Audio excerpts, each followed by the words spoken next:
Hello दोस्तों। आज का टॉपिक है जैनिज़्म एंड बुद्धिज़्म। तो हम देखते हैं कि जैनिज़्म और बुद्धिज़्म का क्रिएशन कैसे होता है, ये आगे कैसे बढ़ता है, आज इसके बारे में हम लोग देखते हैं। तो जैसे आप लोग को पता होगा कि लेटर वैदिक पीरियड में बहुत सारे ऐसी गड़बड़ियाँ हो चुकी थी वर्ण सिस्टम को लेकर के, यानी कि जो क्लासेस थी वो फिक्स हो चुकी थी। तो इसमें बहुत सारे कुरीतियाँ होने के कारण, या समझिए कि जो ब्राह्मण्स का अपना जो वर्चस्व बढ़ रहा था, उसके कारण यहाँ पे लोग क्या कर रहे थे कि धीरे धीरे धीरे ये वैदिक सिस्टम से दूर होते जा रहे थे, यानी कि हिंदू रिलीजन से वो दूर होते जा रहे थे। आपको बहुत सारी जगह पे ऐसा कारण बताया गया होगा, लेकिन आज हम थोड़ा हटकर एक कारण देखते हैं, और वह कारण है, आप देखेंगे तो कह रहा है कि क्या होता है ना, एग्रियन इकोनॉमी के कारण ऐसा होता है। यानी कि कृषि में जो चेंजेज आती हैं, किस में चेंजेज आती हैं, कृषि में चेंजेज आने के कारण ये जो है आपका धीरे धीरे लोग वैदिक एज से इसमें जैनिज्म एंड बुद्धिज्म में जाते हैं। तो देखिए, थोड़ा इंट्रो वाला पार्ट है। तो रेनफॉल का एक जो रेट जो पहले होता था वो 100 सेंटीमीटर के आसपास वर्षा होता था, जो कि आपको यूपी और बिहार वाले रीजन में हुआ करता था। और आपको पता है कि ऋग वैदिक काल में कोई भी हम लोगों को लोहा का ज्ञान नहीं हुआ करता था। हम लोग को लेटर वैदिक पीरियड में आयरन का ज्ञान होता है। तो आप यहीं पे देखेंगे लिखा हुआ है कि 600 बीसीई में हम लोग क्या करते हैं कि हम लोग गंगा रीजन के क्षेत्र में हम लोग आ चुके थे। और जब हम लोग गंगा वाले क्षेत्र में आते हैं तो यहाँ पे आप देखेंगे कि लोहे से जंगल, मतलब लोहे की जो एक्स कुल्हाड़ियाँ वगैरह बनती है उससे जंगल वगैरह को सफाई किया जाता था। अब देखेंगे जंगल वगैरह की सफाई होती है, तो अब आप लोग देखेंगे कि धीरे धीरे लोग वहाँ पे कहाँ गंगा वाले दोआब क्षेत्र में रहने लगते हैं।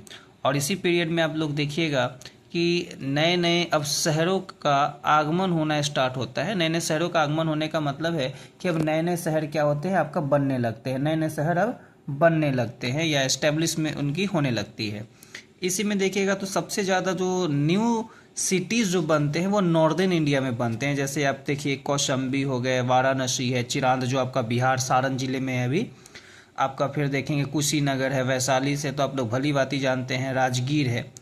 और इसी के समय में आप देखेंगे जो सबसे पहला जो सिक्का चलाया गया था, सबसे पहला जो सिक्का आपका होता था वह सिक्का था आहत सिक्के। कैसे सिक्के थे ये? आहत सिक्के थे। सबसे पहले जो आपका कॉइन्स आया था वह आहत सिक्के का कॉइन्स था।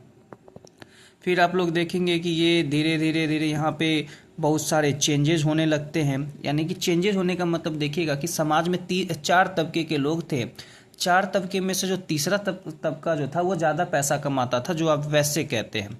और वैश्य क्या चाहता था? अपने समाज में रिस्पेक्ट चाहता था। ये चाहता था कि हमको समाज में क्या हो जाए, रिस्पेक्ट मिले। लेकिन इसको उस तरह का रिस्पेक्ट नहीं मिला।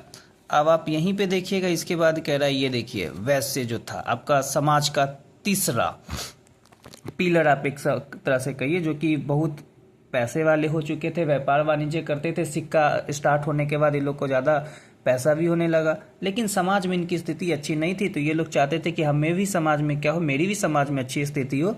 तो जो आप लोग की भी अपनी गुंजाइश होगी, चाहते होंगे कि हम लोग भी समाज में अच्छा करें, हम लोग का भी नाम हो। तो इसी तरह ये जो आपका वैश्य वर्ग देखते थे उनका भी ये डिमांड, मतलब समझिए कि रहता था, इच्छा रहती थी कि हम लोग भी समाज में अच्छा रिस्पेक्ट हमको मिले।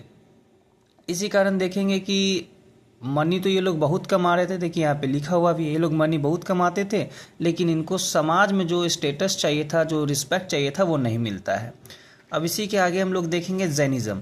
तो जब हम लोग जैनिज्म देखते हैं तो इसमें ये देखिए कि 1 से लेके 24 तक तीर्थंकर थे, जिनको हम लोग इसमें अगर बात करते हैं तो इसमें कहा गया है, इनको टीचर को तीर्थंकर कहा गया है। टीचर को क्या कहा गया है? तीर्थंकर कहा गया है। तो जब टीचर को तीर्थंकर कहा गया है तो ऐसे 24 तीर्थंकर थे, 24 टीचर थे। जो पहला जो थे आपके ऋषभ देव थे, जो आपके पहले थे ऋषभ देव। दूसरे आ जाएंगे आपके पार्श्वनाथ। कौन आ जाएंगे आपके? पार्श्वनाथ, जो कहाँ रहते थे? वाराणसी के थे। और 24 तीर्थंकर को आप देखेंगे तो ये आपके थे महावीर। ये आपके कौन थे? महावीर हुआ करते थे। और महावीर का जो जन्म होता था 540 बीसी में हुआ था, राजगीर में, है ना, सॉरी वैशाली में हुआ था आपका। इनका जन्म कहाँ हुआ था? वैशाली के कुंदन ग्राम में इनका जन्म होता है। आप देखिएगा तो ये 30 साल की अवस्था में अपना घर बार छोड़ के चले जाते हैं। 30 साल की अवस्था में ये घर छोड़ दिए और 12 साल तक एकदम अपना मेडिटेशन करते हैं, ध्यान व्यान लगाते हैं। इसके बाद ये 30 साल तक अपना सर्व करते हैं, ज्ञान वगैरह देते हैं, और इसके बाद जैसे ही इनकी एज होती है 72 ईयर्स होता है तो ये क्या होते हैं, डायट मर जाते हैं। कहीं कहीं आप देखिएगा तो 468 BC इनकी मृत्यु की डेट दी रहेगी, तो कहीं पे आपको 500 या फिर कहीं 567 BC, लेकिन जो करेक्ट है वह है, लोग मानते थे कि हाँ दिस पीरियड इज करेक्ट। ठीक है, अब देखते हैं कि ये जैनिज्म के और क्या क्या से मतलब, हाँ एक चीज़ छूट गया है उसको हम वापस से रिकॉल करवा देते हैं। जैसे जैनिज्म यानी कि महावीर के जो माता का नाम था वह त्रिशला था। महावीर के माता का नाम क्या था, त्रिशला था, और इनके फादर का नाम जो था वह सिद्धार्थ था, सिद्धांत। और त्रिशला जो थी बिंबिसार के ससुर यानी कि जो लिच्छवी गणराज्य, आज का जो वैशाली आप देखते हैं, यानी कि लिच्छवी गणराज्य के नरेश, लिच्छवी नरेश चेतक के वह क्या थी, बहन थी। कौन, त्रिशला। त्रिशला क्या कौन थी, त्रिशला लिच्छवी नरेश चेतक की बहन हुआ करती थी। ठीक है, यहाँ तक उम्मीद करते हैं कि आप लोग को समझ में आया हुआ होगा। अगर अब हम आगे देखें तो इसके बाद कह रहा है प्रिंसिपल ऑफ जैनिज्म। तो देखिए जैनिज्म के क्या क्या प्रिंसिपल्स, इनके 5 प्रिंसिपल बताए गए हैं, 5। जो सबसे पहला आपको बताया कि हिंसा वगैरह नहीं करना है, हिंसा नहीं करिए, आराम से अपना लाइफ वगैरह दीजिए, जिए। फिर कह रहा है अमृषा, मतलब दूसरों से घृणा वगैरह ये सब मत करिए। फिर कह रहा है नॉट स्टीलिंग्स, नॉट एक्वायरिंग प्रॉपर्टीज़, मतलब आप जो है धन वगैरह का ज़्यादा इच्छा नहीं करिए, है ना। और अपने जो कंट्रोलिंग है ना, अपने सेंस पे, आप अपने बोली पे, अपने विचार पे आप सेंस करिए। फिर कह रहा है जैनिज्म 2 भागों में बट गया, एक श्वेतांबर हो गया और एक दिगंबर हो गया। श्वेतांबर उसको कहते हैं जो श्वेत वस्त्र पहनते थे ना, उसको हम श्वेतांबर कहते थे, यानी कि एकदम वाइट कपड़ा पहनेगा। और दिगंबर में क्या होता था, जो एकदम कुछ नहीं पहनते थे, एकदम नग्न अवस्था में रहते थे, उसको हम दिगंबर कहते थे। और एक बात यहाँ भी ये भी याद रखिएगा कि जो आपका जैनिज्म जो था, जैनिज्म में आप देखेंगे ये लोग ना भगवान पे विश्वास करते थे। ये लोग मानते थे कि हाँ भगवान है, आत्मा परमात्मा ये सब ये मानते थे, इसमें इनको कोई दो राय नहीं था। ये भगवान पे विश्वास करते थे, पुनर्जन्म पे भी इनका विश्वास हुआ करता था। अगर आप फिर आगे देखेंगे तो यहाँ पे कहा गया है, जैनिज्म के ही द्वारा देखेंगे तो कहा गया है कि इसके बाद है राइट व्यू रखिए, हमेशा सही अपना रखिए। फिर राइट मेडिटेशन, सही से ध्यान वगैरह करिए, है ना। राइट आपको इसके बाद कह रहा है राइट कंडक्ट है ना। ये 3 ज्वेलर्स थे, ये जो हैं 3 ज्वेलर्स थे किसके, जैनिज्म के। अगर आपसे पूछा जाएगा कि जैनिज्म के कितने ज्वेलर्स हैं तो 3 ज्वेलर्स हैं, जिसको हम लोग त्रिरत्न कहते हैं। जिसको क्या कहते हैं, त्रिरत्न कहते हैं। ये त्रिरत्न किसके थे, तो ये त्रिरत्न आपके आ जाएंगे जैनिज्म से उभर के आ जाएंगे। और जैनिज्म का ये त्रिरत्न कौन है, नॉलेज है, ठीक है, जो ज्ञान वगैरह हो गया, राइट मेडिटेशन ध्यान वगैरह हो गया, तो ये आपका हो गया। फिर कह रहा है कि जैनिज्म देखिए कहाँ कहाँ तक जाता है, तो कह रहा है कि कर्नाटक में सबसे पहली बार ये श्रवण बेलगोला, आपको नाम पता होगा, जहाँ पे चंद्रगुप्त मौर्य वगैरह ये थे, और जहाँ पे इनकी क्या कहते हैं, इसकी परिनिर्वाण हुआ था इनका। अब देखिए कर्नाटक में 322 ईस्वी से लेकर 298 BC तक जब चंद्रगुप्त मौर्य का शासन था, उस समय ये चंद्रगुप्त मौर्य क्या करते हैं, अपने लास्ट अवधि में ना जैनिज्म धर्म को अपना लेते हैं, मतलब जैनिज्म को। और 5वीं शताब्दी में क्या होता है, 5वीं सदी में जैन मठ की स्थापना होती है, जिसको हम कहते हैं वसदी, जिसको क्या कहा गया है, वसदी। अब आगे देखेंगे तो ये कलिंग वॉर जो होता था, कलिंग वॉर के जो नरेश थे खरवेला, है ना, ये आज के आंध्र प्रदेश और मगध को ये हराए हुए थे। ठीक है, ये आज के मगध को हराए हुए थे, और इसी का बदला लेता है सबका अशोक, है ना, 263 ईसा पूर्व में। अब आप देखिएगा इसके बाद अब आते हैं बुद्धिज्म। इसके बाद कौन आ गए, बुद्धिज्म। तो आपको पता है कि बुद्धिज्म की जो शुरू, मतलब बुद्ध के गौतम बुद्ध का जो जन्म हुआ था वो 563 ईसा पूर्व में हुआ था। इनके पिता का नाम सुदोधन था और इनकी माता का नाम था महामाया, और इनकी माता का क्या नाम था, महामाया था। और ये 29 वर्ष की आयु में ये क्या करते, घर को छोड़कर चले जाते हैं। और जब ये 35 यानी कि 35 ईयर्स के होते तो इनको नॉलेज प्राप्त हो जाता है। ठीक है, देखिए इनकी जो माँ थी वह कौशल नरेश की प्रिंसेस थी वो।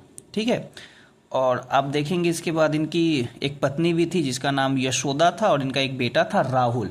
ठीक है, जो 8 साल के आसपास का था। तो ये घर बार अपना छोड़ करके चले गए थे। देखेंगे प्रिंसिपल ऑफ बुद्धिज्म, देखेंगे तो क्या कहता था प्रिंसिपल ऑफ बुद्धिज्म, कहता है डिजायर, इच्छा, है ना, कि आपको इच्छा नहीं करना है किसी भी चीज का, और लालसा भी नहीं करना है आपको किसी चीज़ का। मतलब आप किसी चीज़ को ज़्यादा मतलब लालच कर लेंगे तो वो होता है ना, मतलब आप लालच में कुछ अनुचित कर बैठते हैं, तो वही चीज़ है। ये गौतम बुद्ध बता रहे थे कि आपको ना इच्छा ज़्यादा पालना है और ना ज़्यादा लालसा करना है। अब देखिए उनका अष्टांगिक मार्ग देख लेते हैं। तो अष्टांगिक मार्ग इस प्रकार से है, राइट मतलब हमेशा सही की ओर रहिए, है ना, मतलब अपने लाइफ को सही जी लीजिए, मेडिटेशन करिए, राइट मेमोरी रखिए। हाँ, और ये दूसरी बात ये था कि ये जो है ना किसी भी गॉड एंड सोल पे विश्वास नहीं करते थे। ये कहते थे नहीं नहीं नहीं, कोई भगवान नहीं है, न कोई आत्मा है, न परमात्मा है। ये पुनर्जन्म पे भी विश्वास नहीं करते थे। और ये जो वैदिक जो कर्म कांड वगैरह था उसको तो ये बिल्कुल नहीं मानते थे। जबकि आप देखिएगा तो इसके जस्ट विपरीत जो जैनिज्म में जो महावीर हैं या फिर और भी जैनिज्म के जो टीचर्स हैं, तीर्थंकर जो है, ये मानते थे कि भगवान एग्जिस्ट करते हैं, लेकिन वो वैदिक कर्म को नहीं मानते थे, क्योंकि उसमें बहुत सारी ऐसे कुछ जो वर्ण सिस्टम है, वर्णा सिस्टम को लेकर ये लोग उसको डिनाई करते थे, नहीं मानते थे। और देखिएगा कि ये जो आपके महावीर हैं, सॉरी बुद्ध हैं, ये क्या करते हैं, पाली लैंग्वेज, यानी कि जो पाली लैंग्वेज है बिहार का एक लोकल सा लैंग्वेज है, उसको वो क्या करते थे, ज़्यादा उसके बारे में बातचीत करते थे, तो कोई दिक्कत वगैरह यहाँ पे नहीं हुआ करता था। अब आप इसके बाद देखेंगे तो एक कह रहा है ये सब कुछ नहीं मानते थे। एक ऐसा ही कहावत है, कहावत नहीं समझे कि रियल स्टोरी है बुद्धास पे। जब एक दिन बुद्ध जा रहे थे रास्ते से, तो कुछ ऐसे अज्ञानी व्यक्ति जो थे उनको गाली देना स्टार्ट कर देते हैं, मतलब अपशब्द बोलते हैं बुद्धास को। तो वो कुछ देर तक उनकी बातों को सुनते हैं, और जब उस अज्ञानी व्यक्ति की बातें जब ख़त्म हो जाती है तब वो पूछते हैं कि अब एक बात बताओ, अगर कोई तुमको तोहफा या गिफ्ट दे, अगर तुम उस गिफ्ट को अगर तुम स्वीकार नहीं करोगे तो वह फिर किसके पास चला जाएगा। बोला कि तो फिर वह मेरे ही पास आ जाएगा। तो इस पे गौतम बुद्ध बोलते हैं कि अभी तक तुमने जितने भी हमें अपशब्द बोले हो वह सारे अपशब्द को मैं स्वीकार नहीं करता हूँ। तो जाहिर सी बात है गौतम बुद्ध ने वहाँ पे उसके मानसिक जो व्यवहार है उसको पूरा का पूरा उन्होंने एक वर्ड में उसको चेंज कर दिया गया।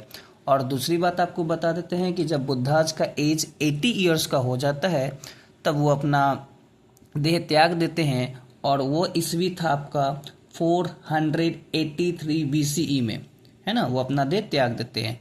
और बुद्धाज बहुत सारे ऐसे संघ भी बनाए थे जिसमें महिलाएं, पुरुष, अन्य जाति धर्म के लोग भी जा सकते थे, उसको कोई भेदभाव उसमें नहीं हुआ करता था। और फिर आपको अगर देखेंगे तो बौद्ध 2 भागों में भी टूट चुका था, हीनयान और महायान। अब आप देखेंगे तो महायान जो था आपका आके बनता है कुषाण डायनेस्टी के समय पे, जब 4th बुद्धिस्ट काउंसिल के बाद। तो ऐसे बहुत सारे बुद्धिस्ट में भी चलते रहे थे। थैंक यू, धन्यवाद। लाइक करें, सब्सक्राइब करें।